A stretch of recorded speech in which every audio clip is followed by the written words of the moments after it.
Bien chers téléspectateurs de Tokia.cd, l'information en un clic, bienvenue à votre nouvelle édition de votre magazine Très bien chéri.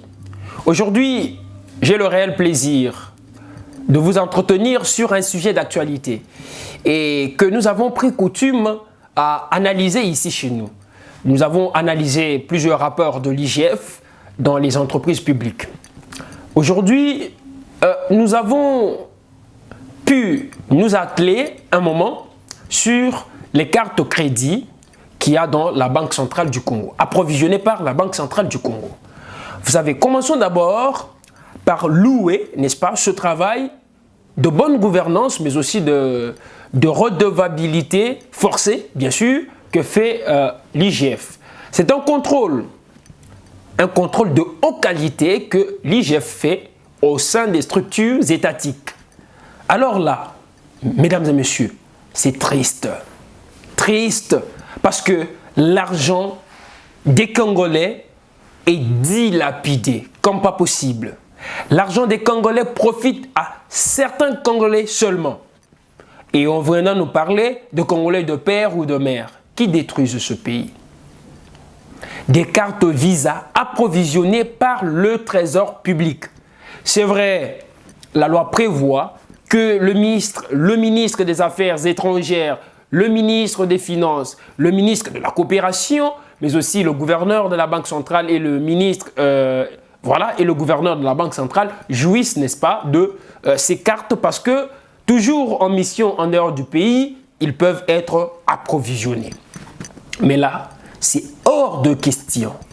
Et d'ailleurs, le ministre de la Coopération, c'est tout simplement parce que chez nous, nous voulons de gouvernements budgétivores, de gouvernements éléphantesques. Voilà ce que j'allais dire comme mot. Et c'est pourquoi on a dissocié ce gouvernement, ce ministère des Affaires étrangères, pour créer quelque chose qu'on peut appeler la coopération. C'est tout un seul secteur. Le ministère des Affaires étrangères, de la coopération. Cette coopération est aussi sur le plan étranger plutôt. C'est des choses à mettre ensemble. Alors, vu son éclatement, le ministère de la Coopération bénéficie aussi de cette carte crédit approvisionnée par le compte du Trésor public. Alors, où est-ce que ça blesse? Si cela est normal, où est-ce que ça blesse? Ça blesse parce que plusieurs personnalités de notre pays, politiques surtout, anciens membres des institutions de notre pays, disposent de ces cartes pendant qu'ils ne sont plus en fonction. Tout au plus, certains se prévalent, n'est-ce pas, d'avoir pris ces cartes lorsqu'ils étaient en fonction. Mais entendu, la loi ne prévoit nullement au président de l'Assemblée nationale de disposer de ces cartes crédit approvisionnées par le compte du Trésor public. Par exemple, pour ne citer que cela. Et donc, cela relève de l'usage du vol ou tout simplement du détournement de l'argent de l'État ou tout simplement aussi de prendre l'argent du pays sans travailler. Sans travailler. Vous avez travaillé à longtemps. Au moment où nous parlons, si vous n'avez plus le même poste, ces cartes devraient naturellement être désactivées. Je sais que le ministre des Finances, M. Kazadi, M. Peter Kazadi, Nicolas Kazadi, excusez-moi, qui a, n'est-ce pas, demandé au gouverneur de la Banque centrale de pouvoir désactiver toutes ces cartes. Alors, le problème qui peut se poser maintenant est lequel? Le gouverneur de la banque ne savait-il pas depuis tout ce temps qu'il y avait ces cartes qui étaient approvisionnées? À quelle hauteur? À hauteur de 50 000 $ le mois. C'est absolument monumental. C'est absolument inexplicable dans un pays comme le nôtre que certains soient approvisionnés par 50 000 $. Nous ne les citerons pas ici parce qu'un journaliste qui a fait ces révélations s'est vu rapidement lynché dans les médias comme ailleurs par des menaces de toute nature parce qu'il n'avait fait que cette révélation pour le compte de la République. Cette éthique de la dénonciation dans les médias nous anime nous aussi, mais nous ne voudrions pas entrer dans des polémiques de ce genre et citer des personnes ici.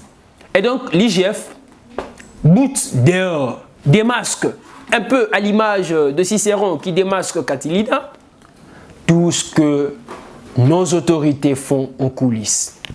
Ces cartes, à quoi serviraient-elles aujourd'hui à une femme, à un homme qui n'est plus ministre? C'est tout simplement ce qu'on appelle user de l'argent de l'État congolais sans travailler. Ouvriers méritent salaire, les enseignants travaillent, les infirmiers travaillent, ils n'ont que des assises financières précaires. Au nom de quoi quelques individus, une trentaine, une cinquantaine, ça varie. Évidemment, les révélations ne sont pas encore claires à ce niveau-là, même si l'IGF promet de rendre publique la liste de ces réels détourneurs de l'argent de l'État. Mais aussi, on ne peut pas voir seulement ces gens-là. Nous devrions aussi voir les responsables de la Banque centrale, les ministres des Finances qui sont passés. Comment devraient-ils taire une information de cette ampleur? C'est automatique. Vous êtes ministre, votre carte est activée. Vous ne l'êtes plus, votre carte est également désactivée. Alors, à ce jour, on ne sait vraiment pas justifier cela. Et nous pensons, comme l'IGF, cela entre dans la mégestion, dans la mauvaise gouvernance des recettes de l'État, des finances de l'État. Et cela mérite sanction. Les Congolais doivent sanctionner. Et curieusement, ces Congolais ne soutiennent pas clairement les initiatives de l'IGF. Ils sont prêts à soutenir des leaders politiques qui leur donnent 5 000 francs et polo pour se vêtir. Hors de question.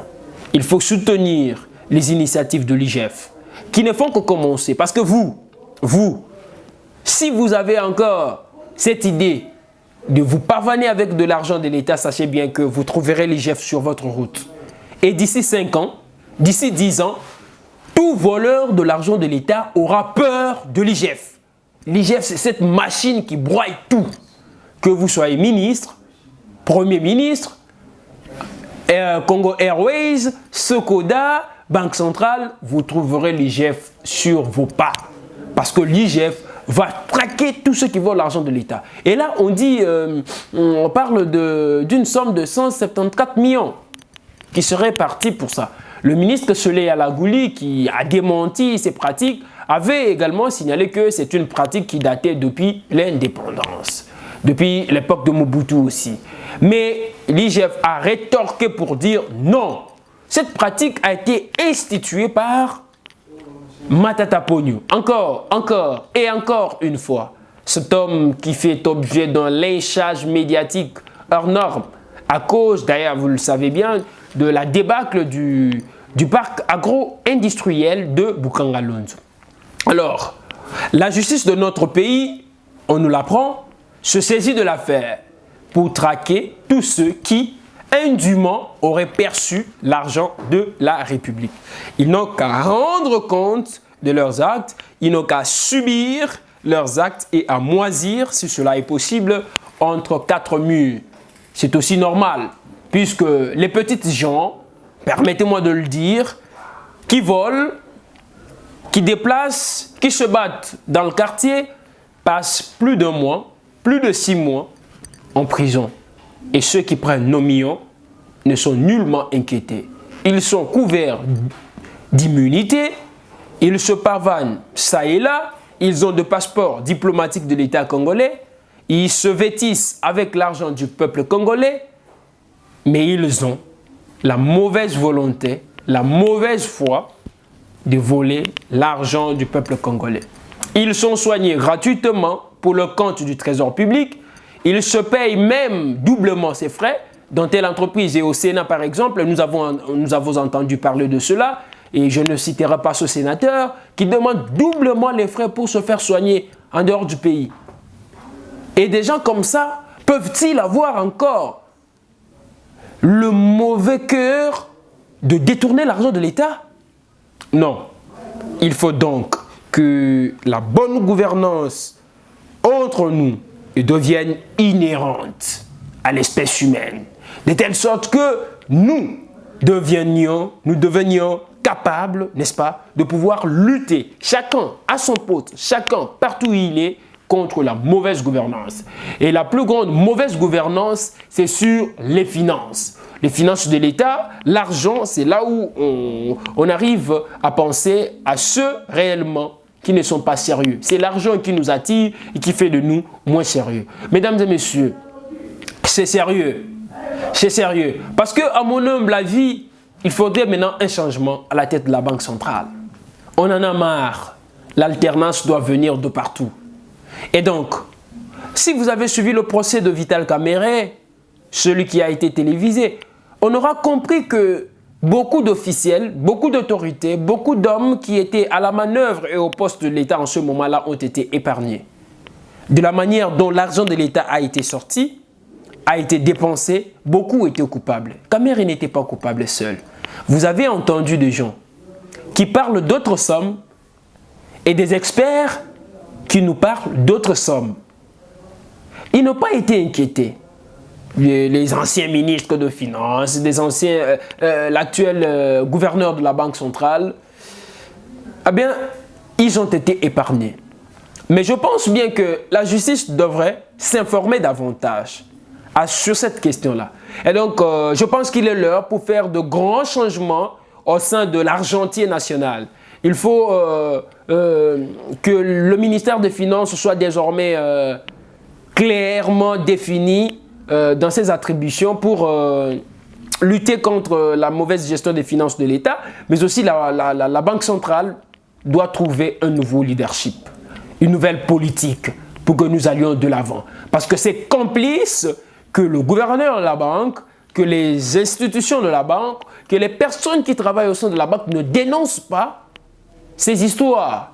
Il aurait fallu que l'IGF, que nous encourageons maintenant, arrive pour qu'on s'aperçoive du fait que les deniers publics sont dilapidés. Mesdames et messieurs, c'est énorme. Comment attendre que l'IGF fasse des révélations? Il y a pourtant des autorités là.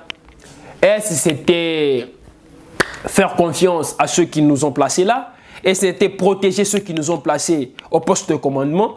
Si c'est à cette manière-là que nous voulons évoluer jusqu'au bout, nous ne valons rien comme peuple.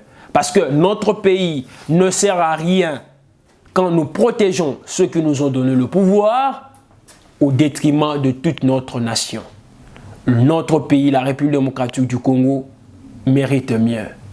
Et donc, aujourd'hui, nous acceptons de faire confiance à cette vision que le président de la République a de notre pays.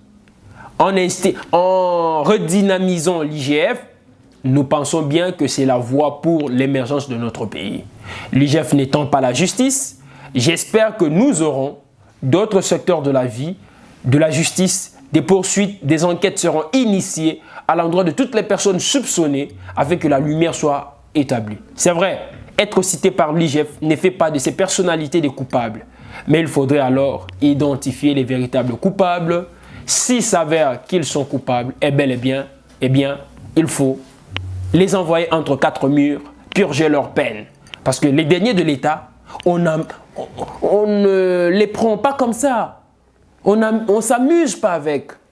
On ne l'utilise pas comme on veut. Mesdames et messieurs, ça ne sert à rien. Si vous et moi parlons de ces gens qui sont au poste de commandement, si nous aussi, à notre niveau le plus bas, nous n'avons pas inculqué en nous, au plus profond de nous-mêmes, ces valeurs de bonne gouvernance, de la transparence dans les affaires familiales, les affaires nationales, les affaires de coopération et des entreprises, nous méritons donc de pouvoir nous imposer une discipline afin que notre pays aille de l'avant, afin que le Congolais soit respecté partout ailleurs, afin que le FMI, la Banque mondiale et les autres institutions bancaires du Bretton Woods nous respectent. Si on ne nous respecte pas, si nous ne nous respectons pas, personne ne nous respectera. Et l'avenir de ce pays dépend beaucoup plus fortement de nous. Des détournements de ce genre, la fois passée c'était l'IGF, c'était Bukanga Lonzo dont je vous parlais aujourd'hui. Puisque nous suivons attentivement les actions de l'IGF, nous parlons de la Banque centrale du Congo. Certainement demain ou plus tard, nous reviendrons. Ce sera une autre institution qui va pouvoir se vautrer dans la mégestion hors norme, sans précédent. J'ai le réel plaisir, toujours, ce bonheur, de vous présenter cette émission, notre petite aventure. Tokia.cd, l'information en un clic, toujours proche de vous. La seule manière de nous convaincre du fait que vous avez aimé nos analyses et que vous êtes prêts à nous faire des suggestions pour que nous allions de l'avant, c'est d'aimer notre chaîne YouTube Tokia.cd, aimer notre page Facebook Tokia.cd. Partout ailleurs, nous y sommes, Twitter et ailleurs. Moi, c'est Godefroy Binte Ibiala, votre humble serviteur. Accompagné de Jordi Kimbembi, de Isaac Mpoy, nous réalisons cette émission pour votre plus grand bonheur. Merci, mesdames et messieurs, bien chers téléspectateurs de Tokia.cd, de nous avoir suivis. L'information en un clic, c'est nous. Merci de votre attention soutenue.